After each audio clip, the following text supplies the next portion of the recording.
হাওড়ার এই জনপ্রিয় রেস্তোরাঁ আজ প্রায় 30 বছর ধরে হাওড়াবাসী রসনা তৃপ্ত করে চলেছে। অনেকের কাছে এই জায়গাটা নস্টালজিয়া বা ছোটবেলার জড়িয়ে থাকা অনেক স্মৃতি। হাই, আমি মিঠি আর আমার সাথে নীল। বেশ কিছুদিন আগে আমরা গিয়েছিলাম কিছুক্ষণ রেস্টুরেন্টে একটু ডিনারে ভালো মন্দ খাওয়ার জন্য।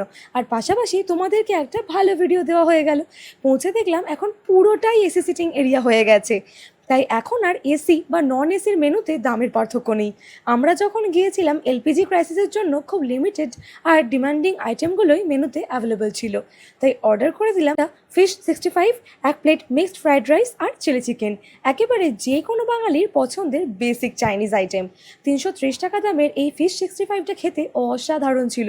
এরকম সাইজে ফিশ পকোড়াগুলোকেই ক্যাপসিকাম, বেল পেপার, পেঁয়াজ আর কারি পাতা দিয়ে হালকা করে সসে টস করা, খেতে দুর্দান্ত। শুকনো লঙ্কার ফোড়নের ঝাঁঝ বেশ ভালো মতো পাওয়া যাচ্ছিল। এটা এখানে কখনো এলে অবশ্যই ট্রাই করো।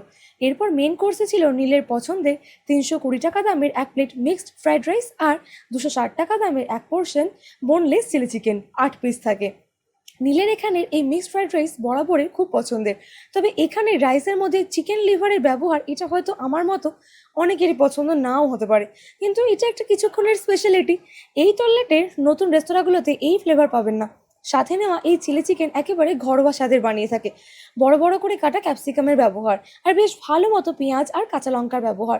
তবে সেই দিন আমার মনে হয় পেঁয়াজ একটু বেশিই পড়ে গিয়েছিল, তাই চিলির বদলে সুইট অনিয়ন চিকেন বলবো। তো বেশি জাজ করবো না, নীলের মতো অনেক কদমতলাবাসীর এই রেস্টুরেন্ট হলো ইমোশন। তবে সবশেষে এটাই বলতে পারি, আজকাল এই হাওড়া শহরে জাঁকজমক ও রেস্টুরেন্টের ইউনিক সব খাবার দাবারের মধ্যে নিউ জেনারেশন কতটা এই রেস্টুরেন্টকে পছন্দ করবে সেটাই এই কমেন্ট সেকশনে দেখার। আর যারা চেনো না তারা কমেন্ট করো, তোমার কোনো না কোনো বন্ধু বলেই দেবে লোকেশনটা কোথায়, কারণ এটাই একটা ল্যান্ডমার্ক। সবার এক্সপিরিয়েন্স কিন্তু শেয়ার করো কমেন্ট বক্সে।